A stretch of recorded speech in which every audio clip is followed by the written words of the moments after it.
Buckeye fans are excited to see Travion Henderson.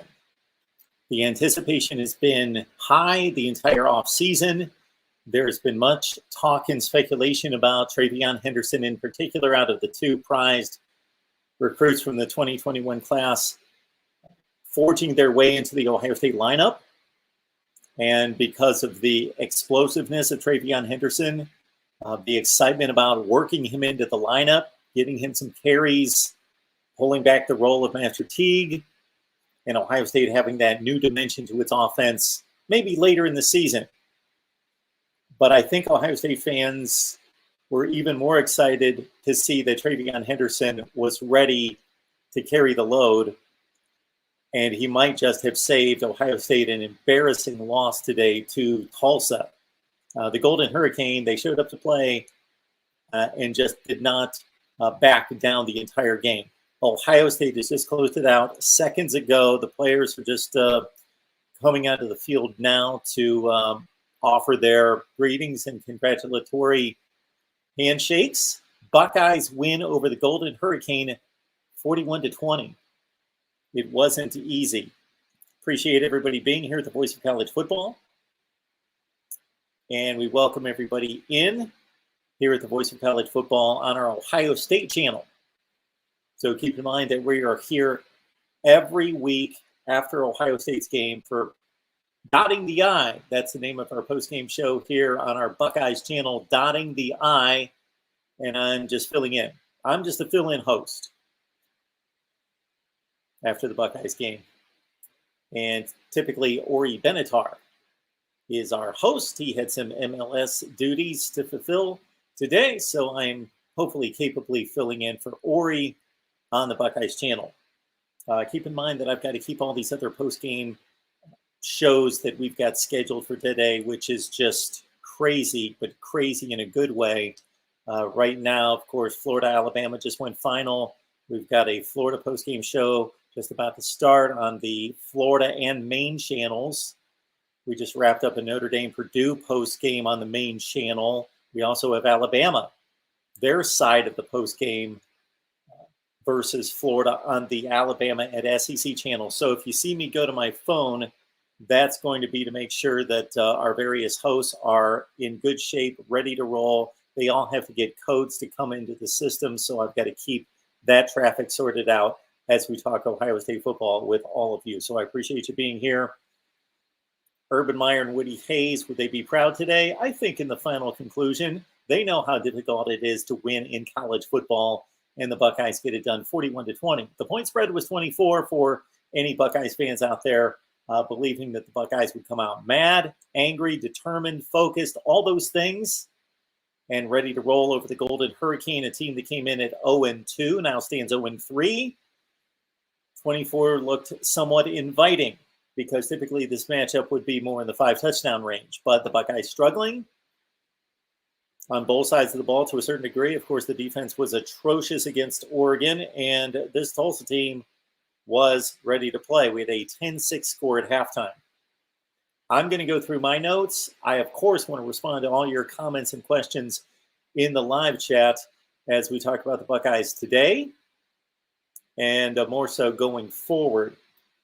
All right, let me catch up with your comments and questions. And for anybody that's in the live chat that's unaware, we do an Ohio State live show with Steve Hellwagon from Bucknuts 247 Sports, Tony Gerdeman, and Kevin Noon from Buckeye Scoop every Wednesday at 1:30 Eastern time. So every Wednesday afternoon at 1:30 Eastern time, we talk Buckeyes live for 1 hour with you.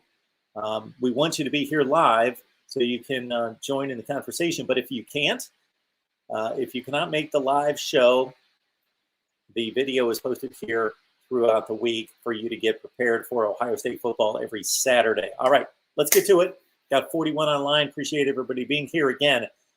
Please go to the main channel. Check out the live schedule that we've got outlined for everybody in regards to post-game shows because they are nuts. They're all over the place.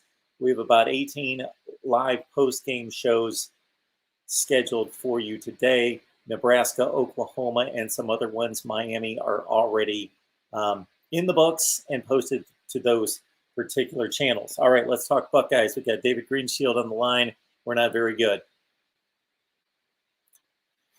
That was pretty much my thought about it, David, throughout most of the game. But I do think that the defense played much, much better after the first couple drives. The field goal drive that started out the game for Tulsa was not encouraging. But if you really look at the entirety of the game and what the defense did in comparison to last week, I know that the opponent doesn't come close. What would you rate an Oregon offense? Top 15 to 20 in the country.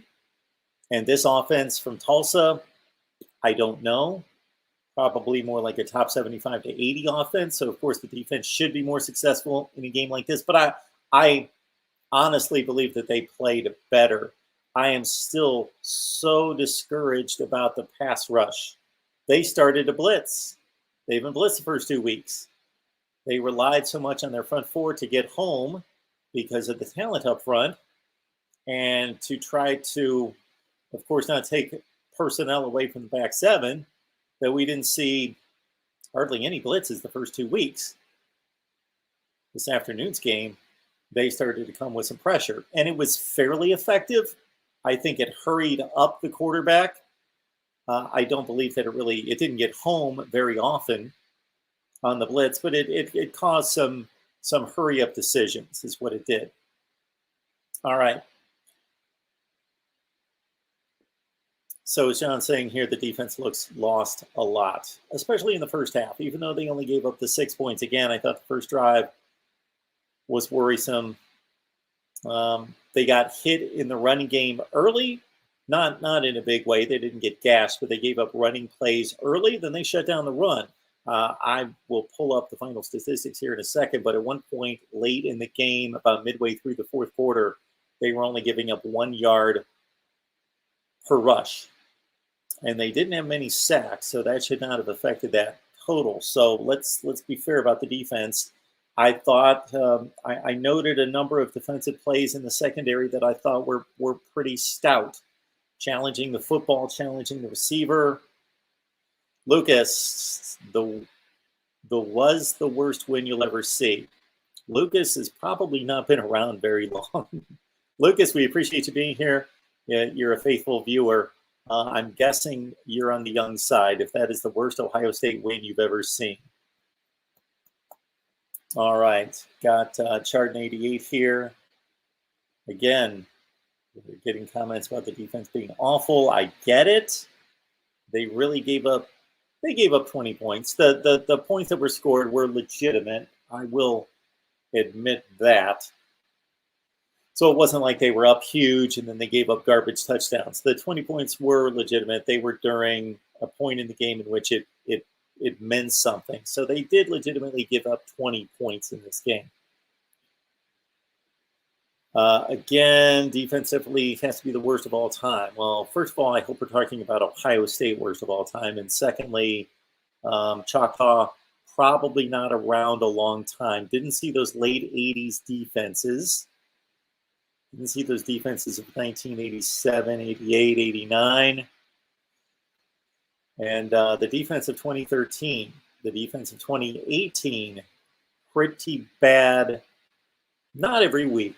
Not every week. This defense has not played a good game yet. So those defenses, for as much as we could bash 2013 and 2017, they also had their good games. When they were bad, they were bad. When they were bad, they were bad. Yeah, so I think this is a good point here, Sage, Ohio. At least give the backup quarterback one series. Right out of the gate, C.J. Stroud was throwing the ball high. And then the interception he threw when he was trying to go to Jeremy Ruckert, that was both a high pass, and you also have, as a quarterback, need to know who you're throwing to. You've got to be cognizant of who the receiver is. Am I throwing to Garrett Wilson or Chris Olave? Or am I throwing to a back or a tight end? Am I throwing to maybe Travion Henderson, especially as he develops his passing, catching skills, which are really good coming out of high school, or Master Teague, who's more robotic and not as flexible and adaptable to inaccurate passes. So you gotta know who you're throwing to. And even though Jeremy Ruckert has a bright future in the NFL as a tight end, that was not the ball to throw to him. Again, it was high, but also Ruckert was fairly well covered by his assigned man, but then Stroud led him right into two other players. So it was a poorly thrown pass, but what was worse was the decision. And so to your point, Sage Ohio, I'm somewhat on the fence when it comes to CJ Stroud. I don't think he's quite as awful as a lot of people do. I see that Will Rogers for Mississippi State, we talked about a passing game, has thrown it 65 times today.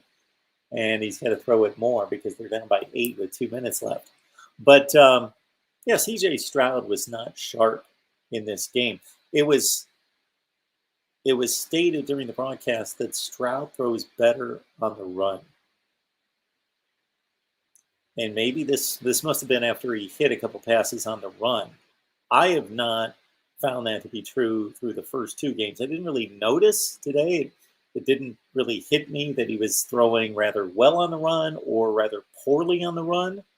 But the first 2 games of the season, he did not throw well on the run. Inaccurate and high on the run. Not good on the run. Again, I've got it noted here several times that I thought the defensive backs challenged the ball in the air. They generally played well. Cam Brown was getting picked on deep, and he basically passed the test most of the time.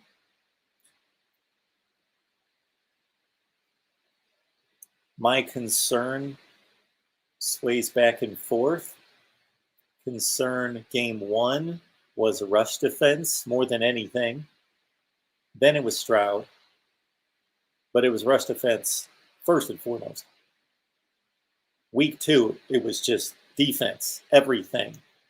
No pressure on the quarterback. Linebackers lost. Secondary not really supporting the run or making plays or doing anything great. I thought that the secondary stayed with its men. That was the positive for the defensive effort against Oregon, is that at least the defensive backs were in the picture. They were competing. They were there to make tackles or break up passes. They weren't lost. They weren't blowing coverages. But the assignments against the run, against the RPO, were awful. Of course, that one running play blew them away and totally took them off guard 3 times, maybe 4 times. So the defense in week 2 was by far the concern. Stroud didn't play great, but I gave him a B to B minus in week 2 against Oregon. He did have to throw 54 passes, and that should not happen. So my shift in concern has stayed with Stroud here in week 3. It's less about the secondary and it's more about the front 4 still about the pass rush. I know that there were times in the first half that the Buckeyes were taken off guard in trying to swap out defensive personnel. And I remember our conversations on Buckeyes Live this week that was about Ohio State maybe rotating too much, not allowing players to get into the flow of the game, getting the best players and keeping the best players on the field, still trying to figure out who those best players are. And I get that early in the season. It's good to have an abundance of talent, but the negative side of that is it seems as though Ryan Day and his staff aren't necessarily, even though they say this, wow, we have so much talent and it's great to have so many players. We don't know who to get out there and who to keep out there because it's a good problem to have. Well, that's typically been the case for Ohio State, but in this season thus far, it's been more like we don't know who we can trust. So we keep rotating players and using different combinations to try to figure that out. And that's worrisome. And they got caught not set, not ready, not prepared to defend the play a number of times. And so I think that they started to settle more on personnel in the second half. And that's a good thing. But to have 6 minutes left on the clock and still be in doubt against Tulsa is not good. to be in a 27-20 game at home against Tulsa, a team that is now 0-3, that competes, but and I do think that the adage that Lou Holtz subscribes to, that a different team shows up every week, there is a certain amount of truth to that, but we know when Alabama shows up every week who that is and who Notre Dame is, and typically who Ohio State is versus who UTEP is. So that's taken to an extreme. So we probably saw a better Tulsa team today than what we saw 2 weeks ago against Cal Poly, or UC Davis. Cal Poly, UC Davis? I don't know. Don't follow them. FCS team. But that's still the same team that lost. This Tulsa team is still the same team that lost to them. They may have played better today. So that's concerning. Ohio State still has not put together a really solid effort. And we're not looking for perfection. I know that Ohio State fans, and this was mentioned many times during the broadcast, you could tell that Tim Brando and Spencer Tillman were very much making their comments and their thoughts and feelings about the Ohio State fan base known as being critical, as being demanding. I try to temper that a little bit. The program should have the highest standards of anyone in the country, or as high as anyone in the country. But they're 18 to 22-year-olds, and they'll make mistakes. Shoot, there needs to be room for NFL players to make mistakes, let alone these guys. So we need to understand that. If C.J. Stroud's going to throw the ball 54 times, he's going to miss. I don't want to say he took a step back today because I would have to watch the game again, but it felt like it.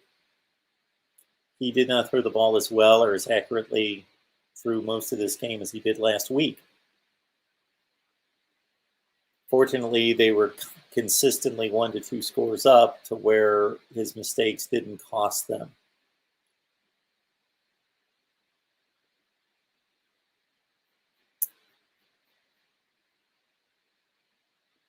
Rod Favre, the defense is tough to watch right now. See again, I saw it a little bit different than some of you. Tulsa was not scared. Rod Favre, I'm not into reading body language, but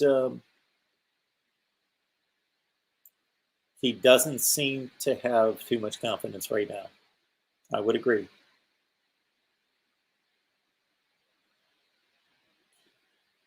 Sage is saying, I have no more expectations for this team. It's one play at a time. And maybe that takes some of the pressure off. Or maybe for you as fans who expect perfection and expected a 12-0 season, then maybe it's just whatever happens, happens. Or maybe more of an attitude of not expecting much. So if they somehow pull it together and find the answers, that's going to be phenomenal. So Choctaw is telling us that Stroud needs to go just like Kerry Combs. Hearing aid guy 69 says the Buckeyes will lose at least 2 more games. I don't think they will, but I wouldn't be shocked. I don't think it's out of the question. Indiana looks good at times today. They lost their best defensive player early in the second half, Micah McFadden, or late first half. I think that was right before halftime. Micah McFadden was lost to a targeting call, and they were just a different team. That was later. That was sometime in the second half. They were giving up 2 yards of play, Indiana, to Cincinnati, and they gave up like 8 yards of play after that.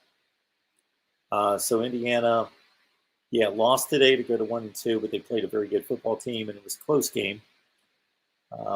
Indiana actually fumbled inside the 10 just at the time that they were about to go up 31-30. They were down 30-24, 6-7 minutes left in the game, about to take the lead, maybe less time than that. And so Indiana is going to be formidable despite their record. Penn State kicking off right now, starting their ball game against Auburn, I think is the biggest threat to Ohio State. Based on what I've seen, I watched every play of the Wisconsin game. Jeffrey, we looked terrible. Nobody's talking about Travion Henderson. Lucas says Ohio State is not even the best football team in Ohio this year. That's sad. Well, I don't necessarily know that that's the case.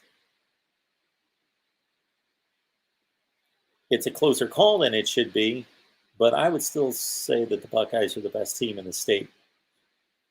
Timothy, us Buckeyes risk and lost many due to injuries for a Pee Wee game.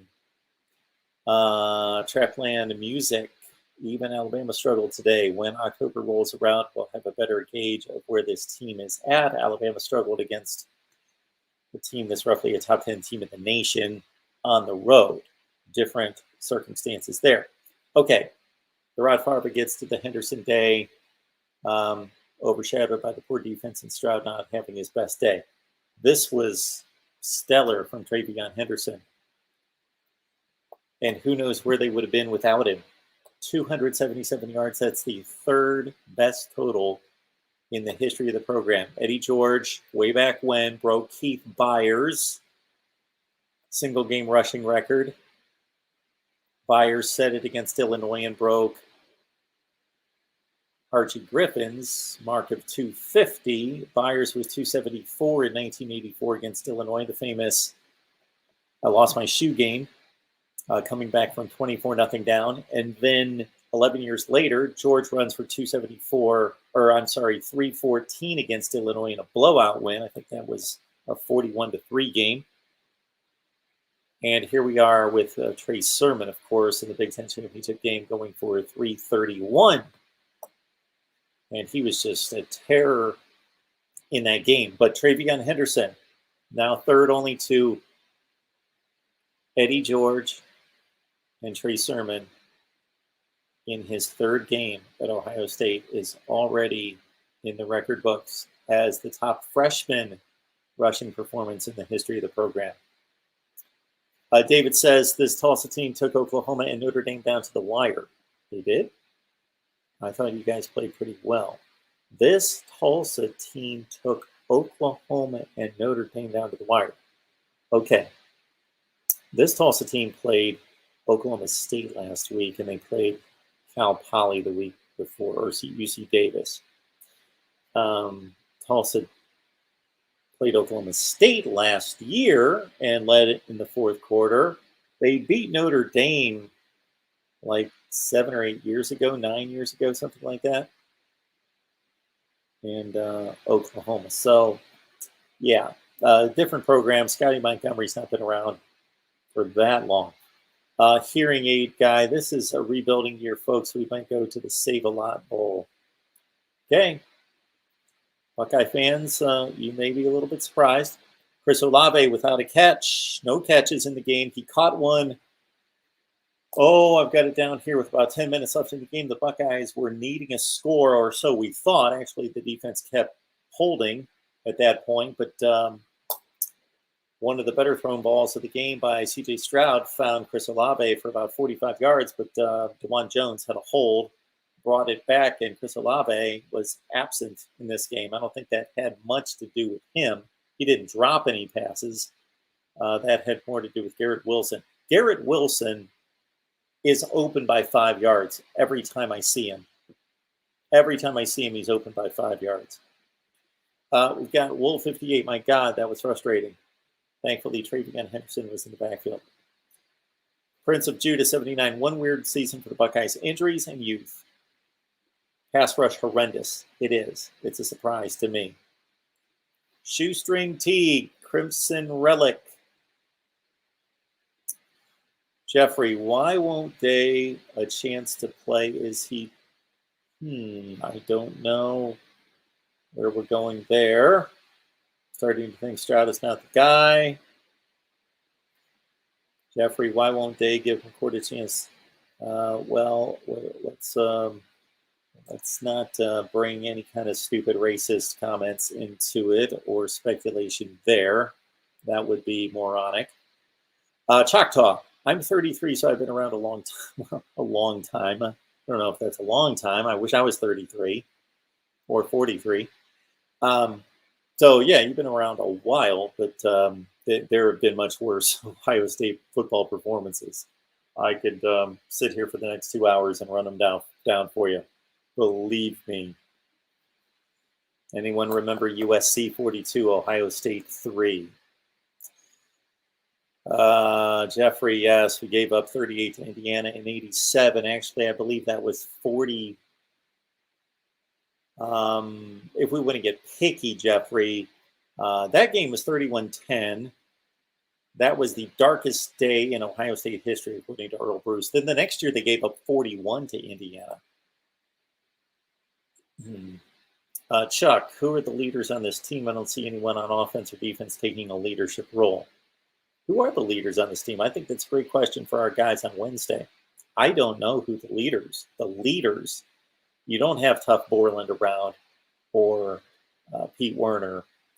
Josh Proctor, I think, was a leader on the field in terms of knowing where people should be and directing the defense. A leader in that sense. But the quarterback's supposed to be a leader. He needs to be a leader at least. Patrick says Ohio State does not look physical on either side of the ball. I don't think they look vintage physical, but they looked more physical to me today. I guess when you're running against air, as Oregon did last week, it's tough to look physical defensively.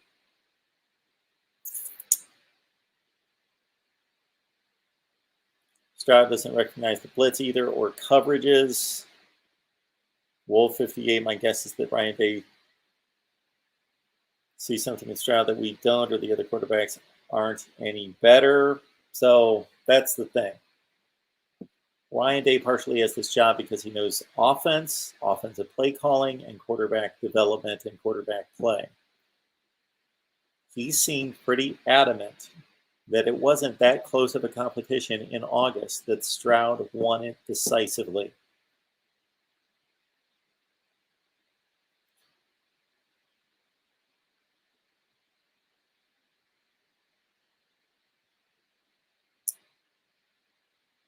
A-Train 45. Defense blows, at least 2 to 3 losses this season. Cheryl, good to see you. Mark, I see in CJ Stroud not showing confidence in himself and not making reads. My thoughts. Yeah. Again, I'm not the guy that reads body language, but I would admit that was my thought a number of times today. That was my thought near the end of the Oregon game, that he see in the quarterback position. So we're all being watched by other people. You know, it's not just us maintaining our confidence and our demeanor for ourselves, but people are looking at us. And for the quarterback position, that is true to the 10th degree. That the teammates feed off the quarterback, look to the quarterback to rally, to lead, to direct. David, I'm starting to think Ohio State fans are bigger babies than Washington fans. Choctaw, Denzel Burke is something different. I think he's a young player that should excite some people. Jeffrey says we might be 7-5 this year if something doesn't change drastically. I don't see that. I don't see this team going 7-5. I don't see this team going 9-3. They might lose one more. My initial pick this season was that they would lose one game, and I went back and forth between Oregon and Penn State, so I wasn't surprised that they lost to Oregon. I picked them to beat Oregon, but I gave Oregon a 40% chance of winning, and I took Oregon in the points without even thinking about it. And the team that's playing right now in Happy Valley could be a team that, it's by far, it's the program that has given Ohio State the most problems since 2014. Penn State. It's not even close.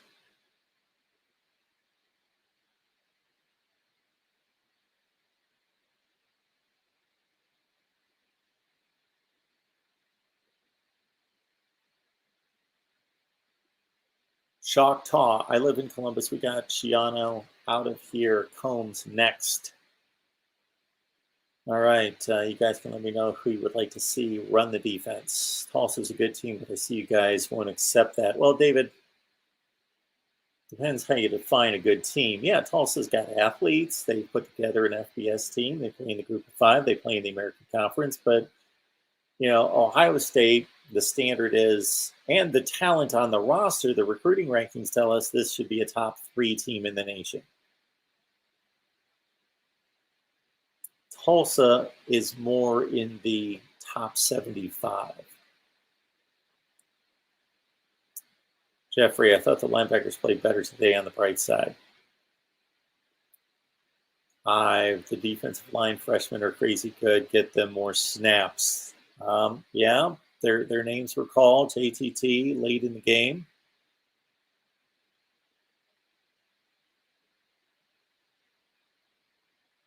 Yeah, Jeffrey. I would expect a typical Ohio State team versus a typical Tulsa team. It's not going to be 58-0, but Tulsa came here to Ohio State in 2016, and I think that was a 48-3 game. You would expect Ohio State to be defeating Tulsa by 3 touchdowns at half and to beat them 48-14 in a game that's truly 48-14. This one was 41-20, but it was 27-20 with 5 minutes left or so.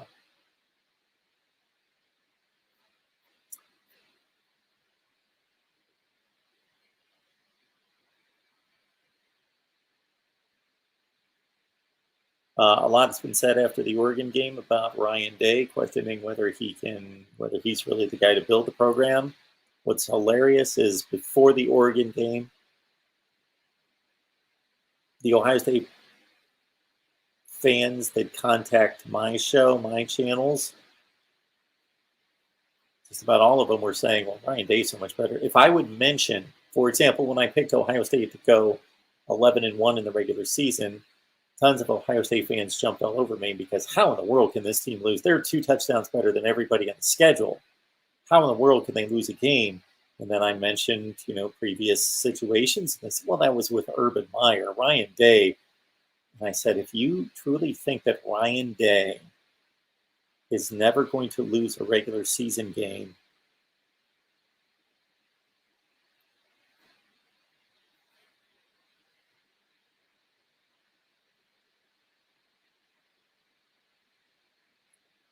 Dave, I'm not understanding your comment about Oklahoma and Notre Dame. We're not talking about this Tulsa team or any players that are currently on the roster playing games against Oklahoma and Notre Dame and playing them close or beating Notre Dame.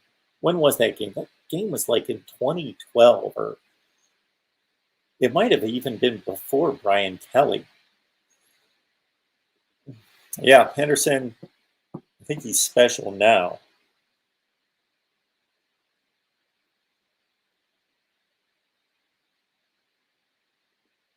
Denzel Burke, I agree. We've talked about him. Choctaw, not expecting 12-0. I was expecting solid enough to maybe go 12-0. I wasn't expecting the possible 8-4, 9-3. I get it. Let's also consider that for as bad as they played on defense last week, and for as, I don't want to say unproductive on offense, they were productive on offense, 612 yards. They were not efficient. They didn't turn those into points. They only scored 28 points, so they only scored 4 touchdowns, 4 scores in 13 offensive possessions. So they had 9 empty possessions. Well, one was at the end of the game when they had 20 seconds to go 90 yards. Throw that one out. So 4 out of 12. And they mismanaged the last drive of the first half. Other than that, they had 5 fourth down conversions. Most of those were deep in the red zone, and they converted 2 out of 5. If they convert one or two more fourth down plays, they win the game.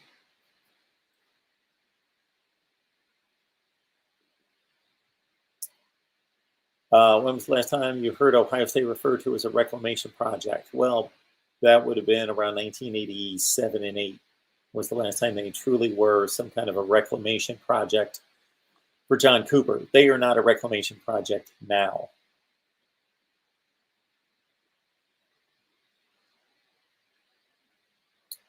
Blank name, I would say it's the exact opposite. People are not making excuses for Ohio State. They're saying that they're bad, even though they won by 21 points today, that they're not good. If anything, I think that people are being too critical of their performance while you're saying people are making excuses. I haven't seen anybody make any excuses. Have you seen any excuses? Like, oh, there was bad officiating or Garrett Wilson slipped a bunch of times or anything like that. I haven't seen any excuses.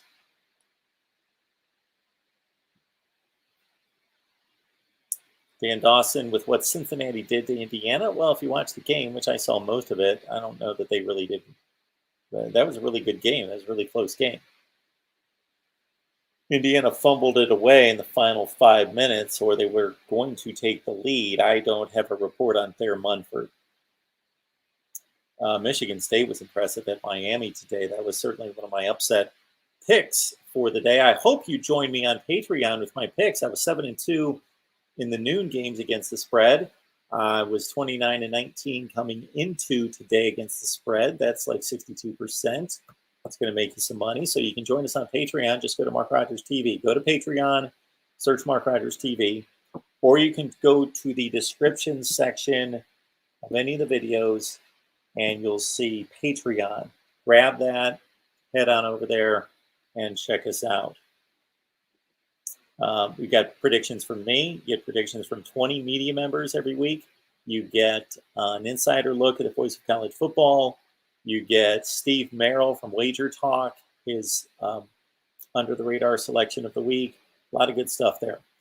You get an exclusive live stream every week as well.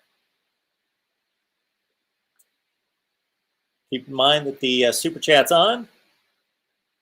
The super chat is on. Somebody's telling me that Olave did drop a key third down pass. Okay.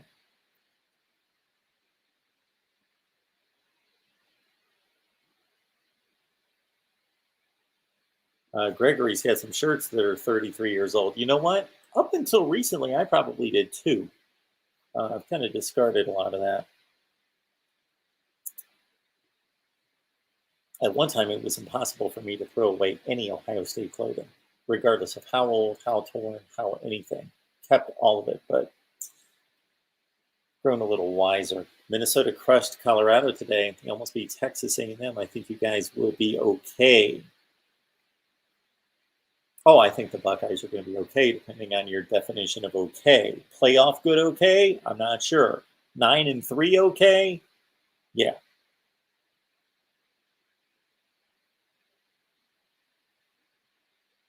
Yankee wants to go power I.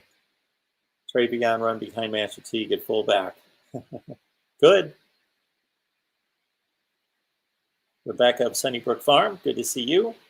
I'm seeing some new names here. So maybe you guys just watched the Ohio State channel. Maybe you just stumbled upon Ohio State postgame. But my name's Mark Rogers, voice of college football. We've got 24 team channels. We've got a main channel with me.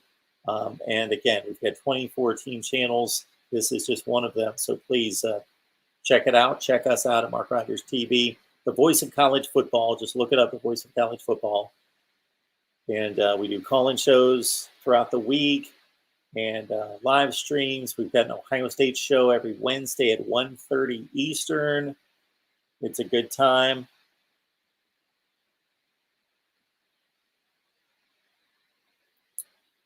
Well, Yankee, I think that is always a consideration with anybody from the time that you're evaluating them in practices, even 11 on 11, and then you get them into a game. Most coaches will tell you that the great practice players are great players in the games. You play the way you practice, mostly. But there are gamers, guys that step up and become and show themselves to be much better players during the game than they were in practice, and then just the opposite.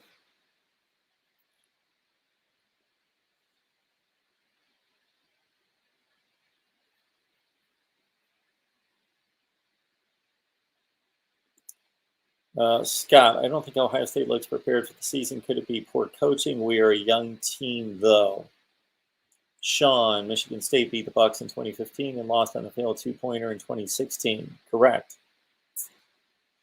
Last second field goal, of course, in 2015 at the shoe that cost the Buckeyes a playoff appearance, most likely, and the failed two-pointer 17-16. Sparty was 3-9, beat Michigan or beat Miami today. There was some good from the Big Ten today. There was some bad. For Minnesota to go to Colorado as the 2.5-point underdog, win 30-0. Michigan State, almost a touchdown underdog, goes to Miami, wins by 21. We'll see about Penn State tonight against Auburn. They're down 3-0 right now. It's a 5-point favorite. Michigan, huge over Northern Illinois. Does that mean anything? Well, they beat them 63-3. Indiana loses to Cincinnati. Hard-fought game, good game, but they lose. And Northwestern. Duke's horrible. Northwestern lost to Duke today.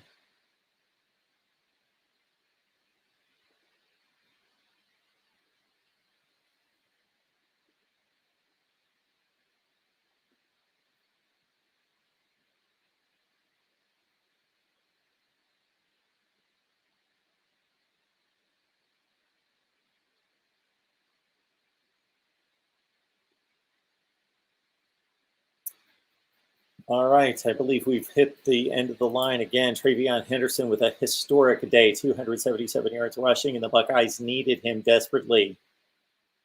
He put on a masterful performance, no pun intended, Mr. Teague. Also keep in mind that the offensive line got him to the second level. None of those runs were Barry Sanders dodging guys in the backfield and then being able to hit a crease. The Travion Henderson was impressive in the open field and in breaking tackles. He did both. He juked guys. That one touchdown run was a perfect example of power and speed and elusiveness. The head fake and then boom. He lost that guy and then he had two other guys and he just blew by. He just blew through the arm tackles. But Travion Henderson, historic game, 277 on the ground, and the Buckeyes win it 41-20. They've got, I believe, Akron next week. CJ Stroud, 15 of 25 for a $185, a touchdown, and a pick. Henderson, 270 is the adjusted stat. Is that correct? 270? I thought it was 277. It says 270 in the box score. 23 carries, 270. That would drop him below Keith Byers' 274. Master Teague had a nice game. 14 of 62. I would have guessed Master Teague had a better per carry average than that. Garrett Wilson, 6 for 70, 1 touchdown. Jackson Smith, Njigba, 2 for 33. Jeremy Rucker, 2 for 30. Cade Stover caught a pass for 17 yards. G. Scott, 1 catch for 16. Master T caught a 7-yarder. Julian Fleming, 1 catch, and Travion Henderson, a catch. No defensive stats yet. We did see Noah Ruggins, the transfer from North Carolina, hit on 2 field goals. His first field goals of the season. Maybe they hit 1 against Minnesota.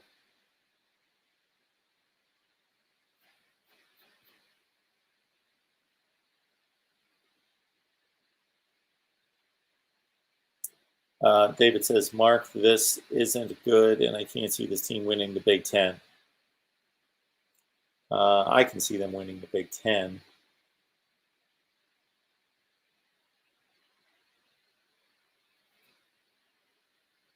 Yeah, it's early. We've got plenty of examples of teams both at Ohio State and elsewhere that have played as bad or worse and won the conference. All right, everyone, appreciate you being here. I'm going to check out everything going on tonight. Join me after all the primetime games, about 11:30 Eastern time, at the Voice of College Football. We got a call-in show, so join us there. Please subscribe both here and on the main channel. If any of you are fans of other teams, hi Rebecca. If any of you are fans of other teams, that would be Michigan, Penn State. Sorry, I had to mention the word Michigan, Penn State, Wisconsin, Nebraska, Oklahoma, Texas, Notre Dame, and others, which reminds me, I told you guys off the top I needed to keep track of these codes. Yeah, I think we're okay. I think we're okay.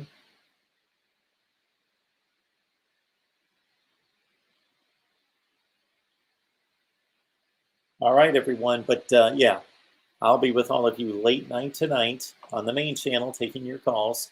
Join us for Ohio State Buckeyes live Wednesday at 1:30 Eastern right here.